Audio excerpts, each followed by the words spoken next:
Wallahu ta'ala alam, walhamdulillah rabbil alamin, wa hasbunallah wa ni'mal wakil. Dan ini bab terakhir para hadirin daripada penyakit dengki yang insyaallah kita akan bahas ke depannya nanti tentang damid dunia. Ini yang terpenting juga dalam bab kehidupan tentang dunia. Di sini Imam Ghazali akan mengajak kita menjelaskan bagaimana tercelanya dunia ini, karena dunia ini penyebab segala macam keburukan. Hubbud dunya ra'su kulli khati'ah. Cinta kepada dunia itu, kata Nabi Muhammad, adalah sumber daripada segala macam penyakit. Kenapa orang dengki? Cinta sama dunia. Coba kalau dia tidak cinta sama dunia, apa urusannya dia? Ngelihat orang lain kaya, ngelihat orang lain miskin, biasa-biasa aja karena dia tidak cinta sama dunia.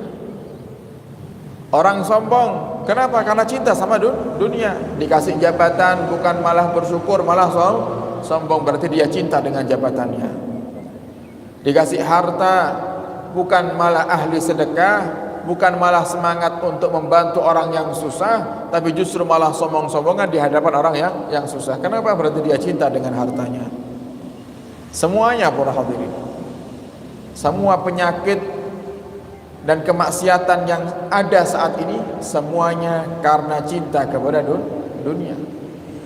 Oleh karenanya banyak di antara manusia itu yang terkadang justru mereka malah mengejar dunia, padahal mereka tahu kalau dunia ini menjauhkan mereka daripada Allah Subhanahu wa taala. Mereka lupa akan akhirat. Terus dikumpulkan dunianya sampai kapan? Sampai mati. Sampai mati. Alhaakumut takasur hatta zurtumul maqabir kalla saufa ta'lamun summa kalla saufa ta'lamun. Allah sedang ingatkan, dan mungkin kita faham artinya, tapi apa daya, karena hati kita sudah dipenuhi dengan cinta kepada dunia, maka kita akan berjalan sebagaimana apa yang kita cintai.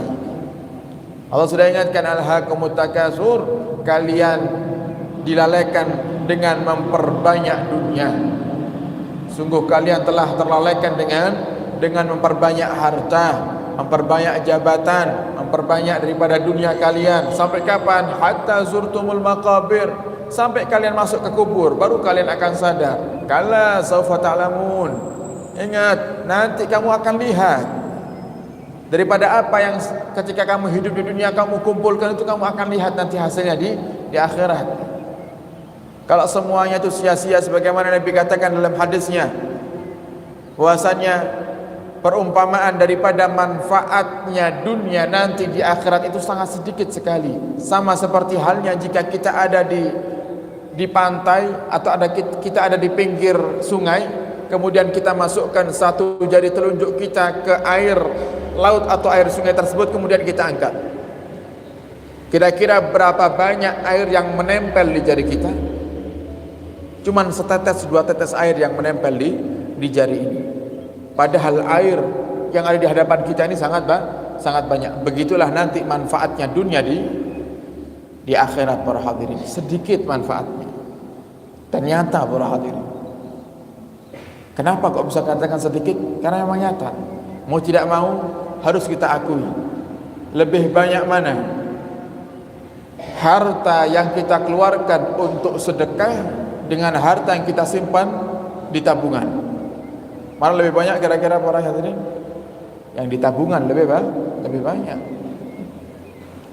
Kalau urusan sedekah kadang kita masih mikir, sedangkan tabungan kita, kalau urusan nabung kita perbanyak. Urusan nabung kita mencoba untuk mempercepat supaya tabungannya semakin terkumpul banyak, tapi urusan kita sedekah justru kita irit-irit. Padahal hakikat daripada harta kita yang sungguhnya ya adalah yang kita keluarkan. Yang kita bawa mati itu yang kita keluarkan. Yang jenengan buat untuk bangun masjid, yang jenengan buat untuk bangun pondok pesantren, yang jenengan buat untuk mendukung daripada Madin, TPQ dan juga majelis-majelis ilmu, itu yang hakikatnya akan kita bawa. Harta yang kita simpan di rekening, harta yang kita simpan rapi-rapi di rumah itu, sampai terkadang kita belikan kotak besi yang mahal, yang kita simpan, kita jaga mati-matian. kita eman-eman semuanya. Kalau kita mati, kemana harta itu? Jadi miliknya ahli waris. Yang terkadang harta yang kita tinggalkan sebagai warisan untuk anak-anak kita inilah yang justru menjadi sebab mereka nanti di hari yang akan datang bermusuhan antara kakak dan adik. Kalau sudah mereka bermusuhan, para hadirin, sudah, coba bayangkan ya, kalau sudah kakak dan adik itu bermusuhan ya, mereka akan terus berpikir bagaimana caranya warisan itu jadi milik saya, jadi milik terus seperti itu, sehingga mereka lupa kita. Sedangkan kita dikubur menanti daripada doa anak-anak kita itu. Ya Allah, anak-anak saya, ya Allah, hentikan mereka untuk berebut warisan, ya Allah. Berikan hidayah kepada mereka agar mereka ingat saya ini saat ini sedang disiksa, ya Allah. Saya ini saat ini sedang terhimpit dalam kubur, ya Allah. Kita nanti hanya doa-doa mereka lah yang bisa menyelamatkan kita nanti, para hadirin. Doa-doa orang-orang yang hidup sebagaimana Nabi katakan dalam hadisnya, laulal ahya la halakatil amwat. Kalau bukan karena orang-orang yang masih hidup, maka yang sudah mati ini saya akan binasa semuanya. Kenapa? Karena kita punya dosa banyak, kita punya aib banyak. Di saat kita sudah di alam barzah, itu waktu di mana kita akan disiksa oleh Allah Subhanahu wa taala, permulaan siksa bagi orang-orang yang ahli maksiat dan permulaan nikmat bagi orang-orang yang ahli taat. Di saat kita ternyata golongan orang-orang yang ahli maksiat, di saat itu kita butuh doa daripada orang-orang yang masih hidup. Laulal ahya la halakatil amwat. Kalau bukan karena orang-orang yang masih hidup, maka yang mati-mati yang sedang disiksa ini maka terus akan binasa sampai nanti hari kiamat, sampai masuk ke neraka jahanam. Naudzubillah summa naudzubillah. Nah, maka dunia inilah pangkal daripada segala macam masalah. Maka jadikan dunia hanya di tangan, para hadirin. Jangan jadikan dunia di hati.